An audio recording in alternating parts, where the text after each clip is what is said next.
My mother-in-law kicked me out the day of my husband's funeral. Her perfume, sharp, expensive, mixed with the smell of funeral lilies still on my dress. "You're not family," she said. "This house belongs to me now." 3 days later, I handed her the eviction notice. Turns out the house was mine all along. "Not yours. Pack your things. Watch till the end to see what happened when she tried to steal my house." Victoria stood in the doorway of what used to be my bedroom. My husband's funeral had ended 2 hours ago. I could still smell the lilies from the service on my black dress. The cheap ones. The funeral home kind. They smelled like chemicals and death. What? I was holding our 3-month-old daughter. Emma, she was screaming, wouldn't stop. Hadn't stopped since I told her daddy wasn't coming home. "You heard me." Victoria's voice was cold, flat. "This is Ryan's house, my son's house. He's gone now. You need to leave." "Ryan died 4 days ago." My voice broke. "Your son, my husband. Which is why you can't stay here anymore." She stepped closer. Her perfume hit me. Chanel No. 5. The same perfume she wore to our wedding when she refused to smile in any photos. "This house stays in the family. You're not family. You never were." I looked past her. Ryan's father, Tom, stood in the hallway. Not saying anything, just staring at his shoes.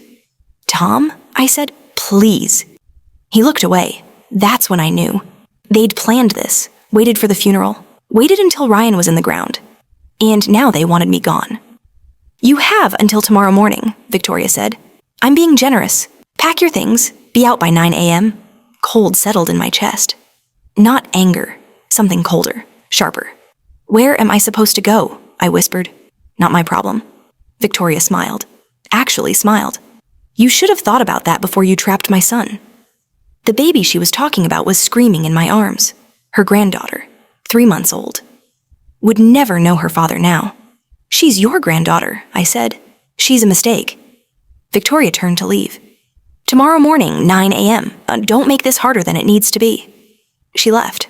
Tom followed. Their bedroom door closed. I stood there, in the house I'd lived in for 2 years. The house where Ryan had proposed to me on the back porch, where we'd painted the nursery yellow together, where he'd died in our bed from a brain aneurysm. 28 years old, just gone. And now his mother was throwing me out. I called my sister that night. "Come stay with us," Jenna said immediately. "Bring Emma, stay as long as you need." "I don't understand." I was packing, clothes into garbage bags because I couldn't find suitcases. Emma's bottles, the pink ones Ryan had picked out, diapers, formula, everything. "Why now? Why like this?" "Because she's cruel," Jenna said. "She's always been cruel. You just didn't want to see it." She was right. 3 years of trying. Cooked her favorite pot roast every Sunday. Remembered her birthday when Ryan forgot. Let her hold Emma first in the hospital, even though my arms ached for my baby. Let her choose Emma's middle name. Catherine, after Victoria's mother. None of it mattered. None of it ever mattered. At 8:47 a.m. the next morning, I loaded the last bag into my car. Emma strapped in her car seat, still crying. Victoria watched from the porch, arms crossed, making sure I left. "Don't come back," she called out. "You're not welcome here, not at holidays, not at birthdays. We're done with you." I got in my car, started the engine, looked at the house one last time. Then I drove away. But here's what Victoria didn't know. What I'd forgotten until 3 days later. Ryan had changed the house deed 3 weeks before he died. Put it in my name, not his. Mine. He'd told me about it the day before the aneurysm. Showed me the papers. "Just in case," he'd said. "My parents can be difficult. If anything happens to me, I want you and Emma protected." I'd laughed. 28-year-olds don't die. We had time. We had 1 more day. 3 days after Victoria kicked me out, I found the papers. In a box of Ryan's things at my sister's house. His college diploma, our wedding photos, the ultrasound picture of Emma. And underneath it all, the deed, notarized, legal. Filed with the county clerk on March 15th.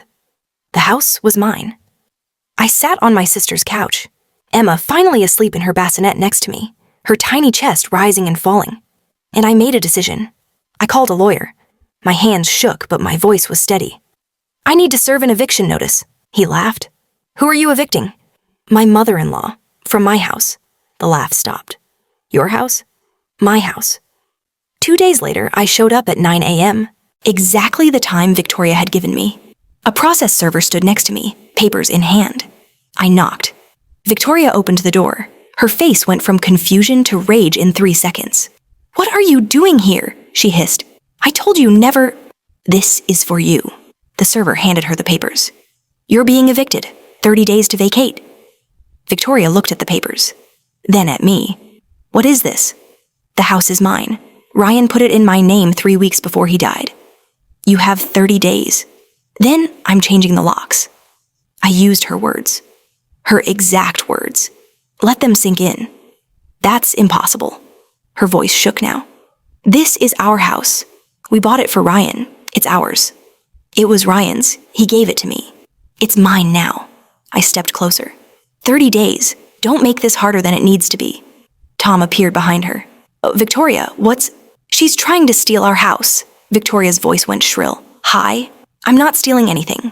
I looked at Tom. "Ryan changed the deed. Ask your lawyer if you don't believe me. 30 days. I left, got back in my car, drove away. Emma was quiet, finally quiet, and I was smiling. They hired a lawyer, filed motions, tried to argue that Ryan wasn't in his right mind, that I'd manipulated him, that the deed was invalid. Judge threw it all out. The deed was legal. End of story. 30 days later, I showed up with a sheriff. Victoria and Tom hadn't left. "Ma'am," the sheriff said, "you need to leave now, or I'm arresting you for trespassing." They left. I took their things, drove away. I stood in the doorway, watched them go. The house was silent. For the first time in months, silent. Emma had stopped crying. I moved back in that same day, made it ours, mine and Emma's. They tried to reach out months later. Christmas card, birthday card for Emma. I sent them back, unopened. They'd made their choice, at my lowest point. When I was broken and grieving, they chose cruelty. I chose nothing. People ask if I feel bad, if I regret kicking them out, keeping them from Emma. I don't. You know what I learned? People show you who they are in crisis, when everything falls apart. That's when their real face comes out. Victoria showed me hers the day she kicked me out, the day she smiled while I packed, the day she called my daughter a mistake. Some people don't deserve second chances. She wanted the house. She got nothing. She wanted me gone. I'm still here. And Emma? She'll never know them. Never wonder why they don't love her. Because they lost the chance. The house is in my name. The deed is filed. Emma's college fund is growing. And I sleep just fine. Because standing up for yourself isn't revenge. It's survival. If this story hit you, like and subscribe. Drop a comment. Would you have done the same? Or would you have walked away from the house?